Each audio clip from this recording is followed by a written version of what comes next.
whatever legal ways that are available to me. I'm not going to take your advice and take it on a piece of paper and turn it into a press release and distribute it all over the world. That is irresponsible. Well, are you trying to say that has this panel worked contrary to that commitment made by the UNSG and? As far as I'm concerned, the panel is illegal, right? In the first instance, it's illegal. So the question of whether they are working according to some kind of legal mandate does not arise, right? If there's an agreement between two parties, joint communique was issued, those two parties are responsible with respect to the articles in that document, right? Not someone else, not a third party. We illegally constituted, with especially with people whose credentials are suspect. And then the question of whether the details, whether the I's have been dotted and the T's have been crossed and so on, they don't even arise. But they do matter, because this is now a public document and it is being treated as an official document because it has been given prominence and respectability by the signature of the person who released it.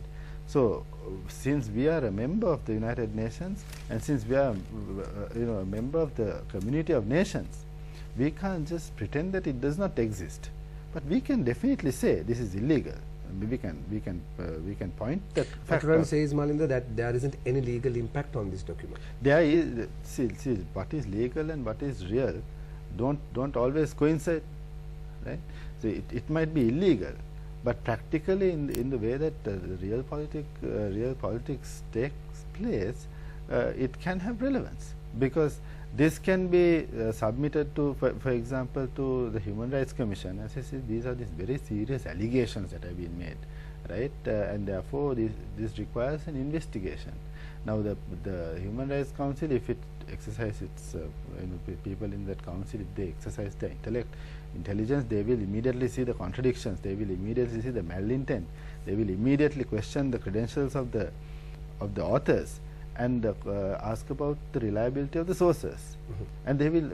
This is full of contradictions. Well, let me quote their executive summary at the very beginning framework for the panel's work.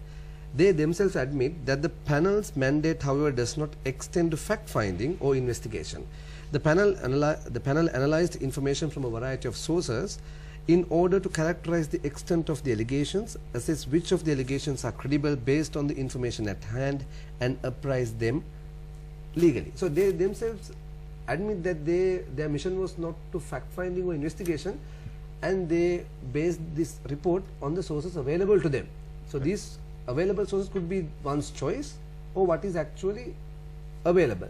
So in the report itself, they admit that they have not got into investigation.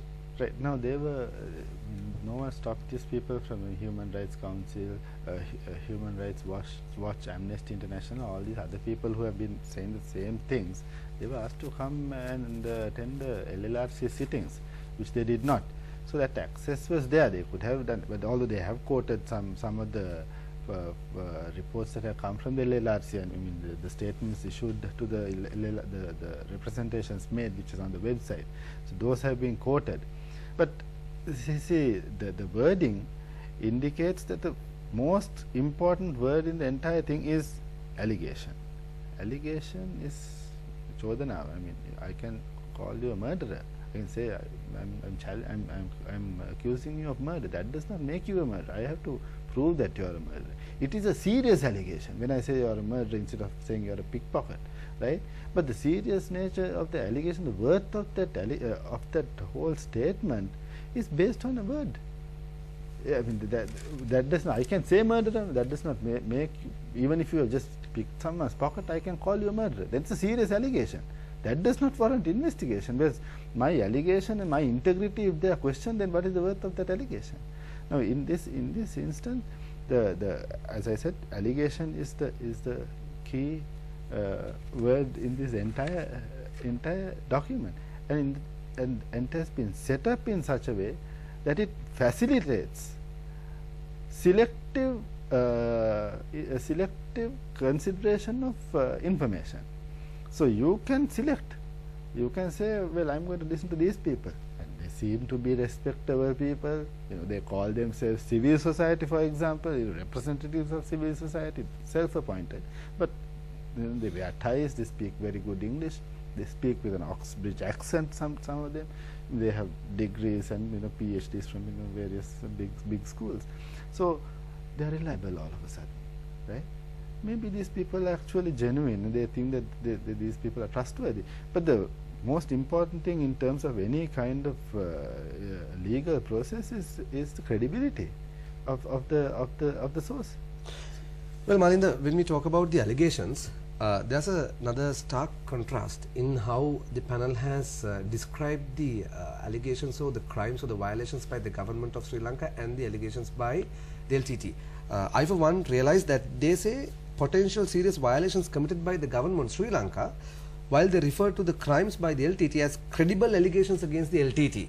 And they have come up with 5 core categories of potential serious violations by the government, 5, and another 6 allegations of the LTT, such as using civilians as a human buffer, killing civilians attempting to flee the LTT control, and forced recruitment of children. So these have not been allegations. The entire world accepted and knew that the LTT committed these crimes, I mean, way beyond before the end of the war. So suddenly these crimes, which earned a position of being banned in other Western countries, allegations to me. Right. So that is what is interesting about this. One thing, the LTT leadership is not there to respond to these allegations. Although people who call them boys, people who said they were the representatives of the Tamil community, and so on, are strutting around, you know, all over the globe, leveling charges at the Sri Lankan government. So I think that those guys also should be called up and asked, you know, these are your people, aren't they? You raised funds for them, didn't you? You represented them, you were their mouthpiece in Canada, in France, in the United Kingdom, and so on. So the neutrality of the panelists comes into question immediately when they have a set of allegations against the Sri Lankan government, and Well, they call it serious violations. Allegations of serious violations, and then these other things also allegations, but they are not allegations. These are known facts, as you said. They conscripted, these are child snatchers, right? They are people who engage. They have not mentioned all these credit card scams, you know, gun running, human smuggling, all these things, crimes all over the international crimes, terrorism, genocide, ethnic cleansing, all these things. Guilty as charged, proven, right? That is why the West is not going to, countries like the United States won't proscribe a political organization on the basis of allegations. They will proscribe them on known fact. They knew. So when these people try to say, okay, the crimes committed by the LTT, crimes committed by the Sri Lankan government, we are being very balanced, that is not being balanced. You have to be fact. Just because you put 2 people onto the same page, that does not bring a balance. The weight of the allegation or the weight of the crime and the ability to substantiate, or whether you can't, those are the things that will bring balance. Not just putting, you know, say 2 lists here, this and this. That doesn't. While they point out 5 allegations against the government of Sri Lanka, they come up with 6 allegations against the LTT. It's just as if like you try to pamper or pacify some person or some organization, saying that, you know, you're short of 1 allegation, so the other party has more allegations. Yeah, but that is tokenism here. That is the entire. Yeah, but that is tokenism here. That is the entire.